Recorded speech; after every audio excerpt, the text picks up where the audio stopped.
8. punkt võib esmapilgul tunduda vähetähtis, kuid omab kogu müügiprotsessi juures siiski arvestatavat kaalu. See on müügiobjekti ettevalmistamine.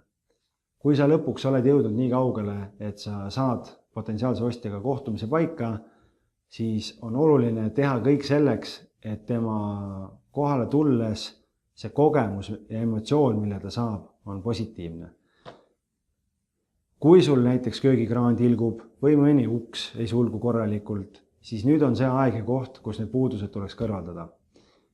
Kui on mingid pisivead, mille kohta sa pead kliendile ütlema, et see ei ole suur asi ja see on väike probleem ja see ei võta väga kaua aega, et see korda teha, siis need ei ole veenvad argumendid, sellepärast et kui need on pisiasjad, mille kõrvaldamine väga kaua aega ei võta, siis klientidel tekib küsimus, et miks sa seda ära ei ole teinud.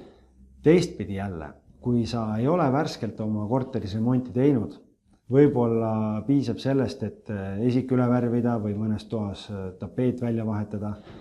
See ei anna sinu korteri turuhinnale küll mingit lisaväärtust, aga positiivse emotsiooni ja värskuse mõttes mõjub kindlasti sellele ostukliendile positiivses suunas. Need on need pisiasjad, väikesed tegurid, millest võib sõltuda see, kas sinu kinnisvara saab müüdud või jääb selle ostukliendiga tehing katki. Kui sul kiireks remondiks võimalusi või vahendeid ei ole, siis üks võimalus, kuidas oma müüdava kinnisvaraobjekti esmamuljet parandada, on see, kui sa vabaned üleliigsest mööblist. See on eriti oluline siis, kui sa oled kuulutusse lisanud teksti, et mööbel sisaldub hinnas.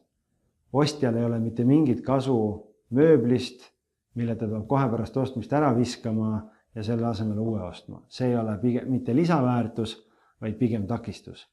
See on see koht, kus less is more on kindlasti põhimõte, millest lähtuma peaks.